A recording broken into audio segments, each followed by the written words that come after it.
Wong with news from here in Taiwan and around the world.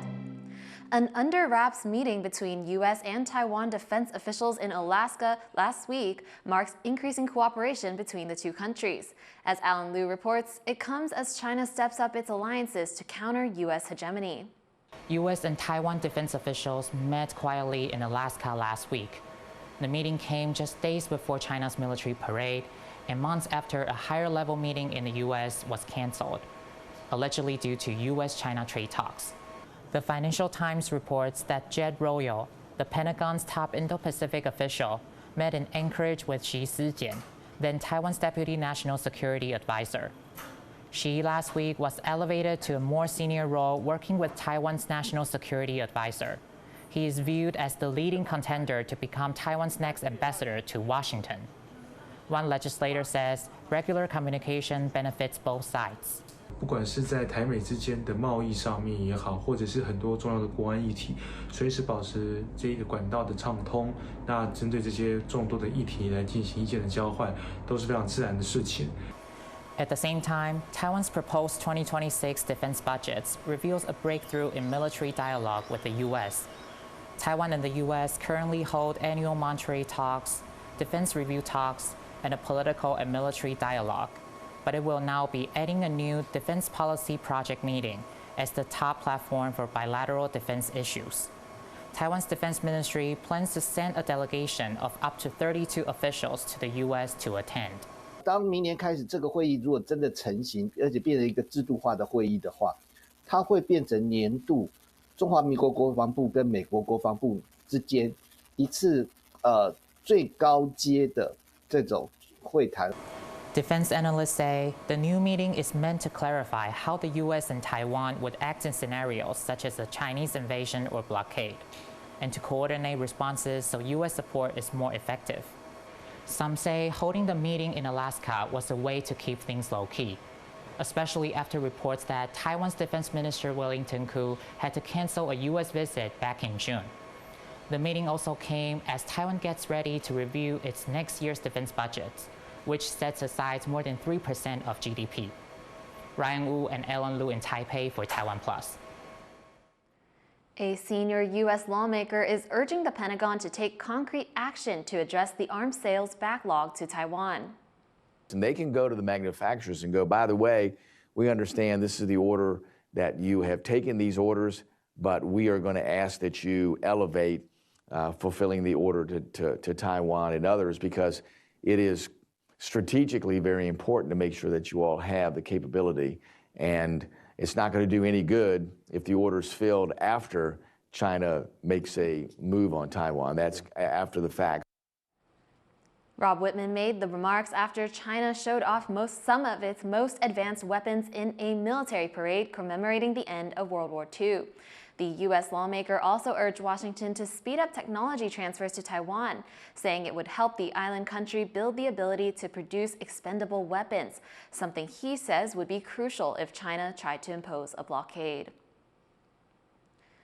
A Japanese legislative official hopes that Taiwan will lift all restrictions on his country's produce. I heard Legislative Speaker Han Kuo-yu is visiting Expo 2025 in Japan at the end of September. I welcome him wholeheartedly and would like to reiterate our request for Taiwan to open imports of produce from the 5 prefectures. Taiwan's legislature is discussing lifting a ban on all food items from areas affected by the 2011 Fukushima nuclear accident. Furuya was speaking with a delegation of 27 KMT lawmakers from Taiwan, looking to boost bilateral trade ties. Meanwhile, Japan's State Minister of Agriculture, Forestry, and Fisheries, Takanami Hirofumi, is in Taiwan, possibly to discuss the ban.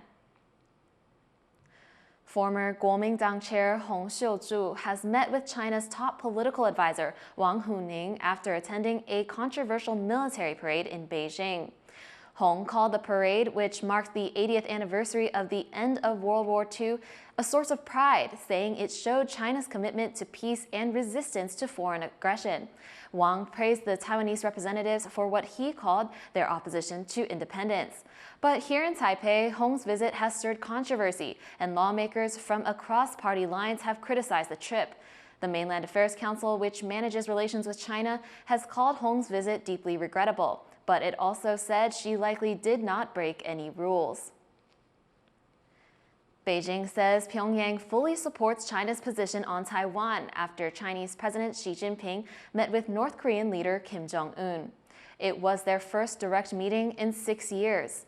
Kim was in Beijing alongside Russian President Vladimir Putin and other leaders for a massive military spectacle commemorating 80 years since the end of World War II. Chinese state media said she wants stronger coordination with North Korea in regional and global affairs, calling the two countries, quote, good neighbors and good friends. A coalition of Ukraine's allies is drafting security guarantees for Kyiv once Russia's war with Ukraine ends. France's president is optimistic these guarantees will soon gain U.S. backing. But talk of what happens after the war is all hypothetical for now, as fighting between Russia and Ukraine continues. John Van Trieste reports.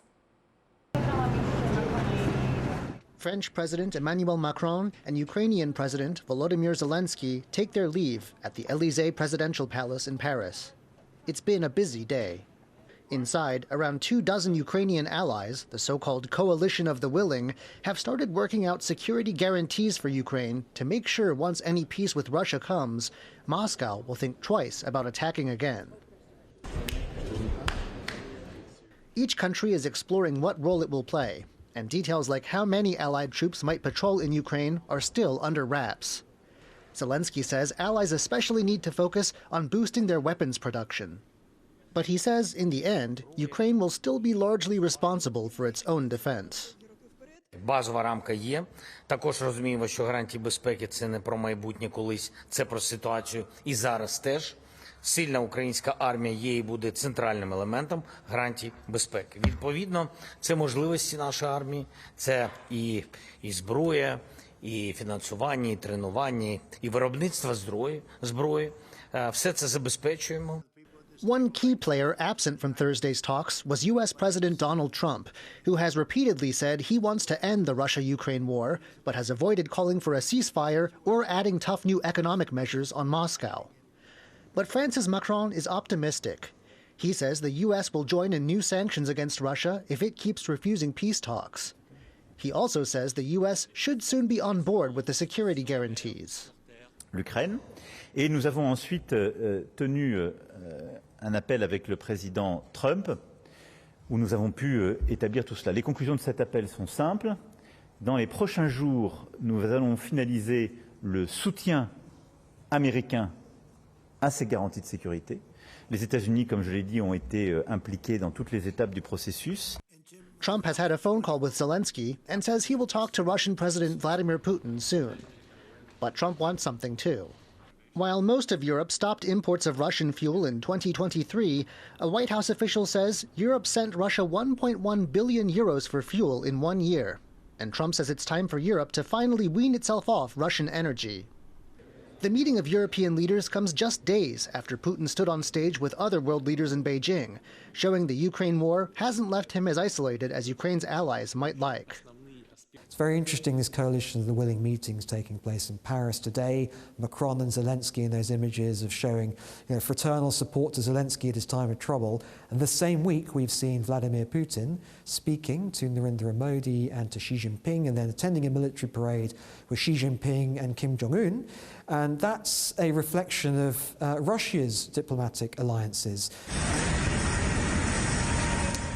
Far from Washington and Paris, though, the war in Ukraine grinds on.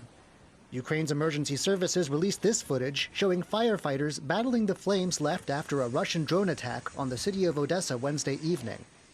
On the ground, talk of post-war security guarantees seems far off, as even peace talks remain elusive. Andy Xue and John Van Trieste for TaiwanPlus. Taiwan People's Party founder Ko Wen-je has been offered bail after a year in detention. The former Taipei mayor's bail stands at over $2 million. The opposition leader has been under investigation for corruption and embezzlement, which could result in 28 years behind bars if found guilty.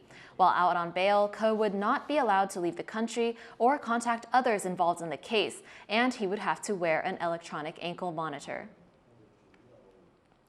Taiwan's tug-of-war athletes have done it again, securing 3 golds and a bronze at the 2025 World Tug-of-War Championships in the UK.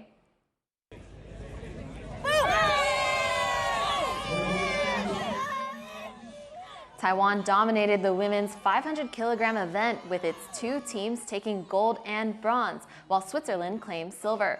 Taiwan also struck gold in the junior men's 560-kilogram and junior women's 480-kilo divisions. What's it like to revive a language and bridge cultures with translation? Our interview show Zoom In Zoom Out recently caught up with Naomi Sim, an author who does just that in Taigi. Sim is a contributing author in Taigi, a collection of stories reviving mother languages from Taiwan and Scotland. So one of the special things about this book is that it involves each piece of writing is translated into 4 different languages: English, Mandarin, Taiwanese, Taigi, and also Gaelic, Scottish. How did it feel seeing your writing written in all these different languages?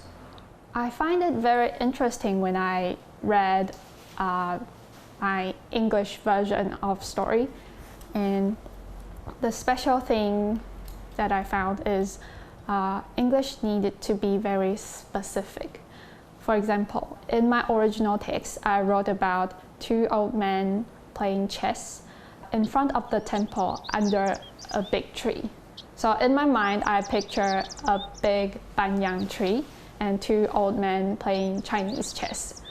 But when I read the English version, the picture that came to my mind is actually maybe a big oak tree and then 2 old men playing Western chess. So I asked the translator, Will, to elaborate that it's a banyan tree.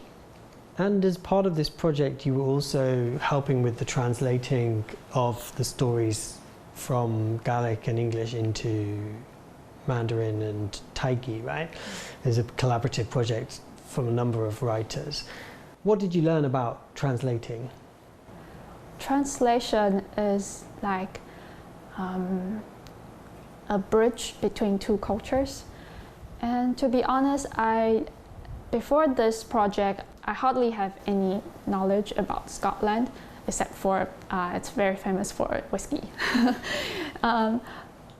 Through the translation work, I learned a lot of how the Scottish culture is like, from the snowy environment, which I've never experienced in Taiwan, and how broad the landscape could be just inside the story. To be honest, I didn't pick up any Gaelic, but I see my novel translated into Gaelic with the special spacing and the word shape, which I've never seen before. It's like very mysterious, like a spell, magic. Also, I can feel the rhythm of the language through the gaps in between words. And I think that's just really, it's hard to explain, but I feel very excited to see this happen. This book is going to be read here and probably in Scotland as well when it will be published. It's got Gaelic in it, but also could be read all around the world. What do you hope that readers around the world get from reading your story in all these different languages? I hope the audience can start to think about their mother tongue, could be perhaps collaborate with other cultures, and maybe start speaking their mother tongues again. And through this book, I would like the readers to know that any kind of language is worth written down and passed down. That was Naomi Sim, translator and contributing author to Taigi. Thank you for watching What's Up Taiwan. I'm Tiffany Wong. Take care and see you next time.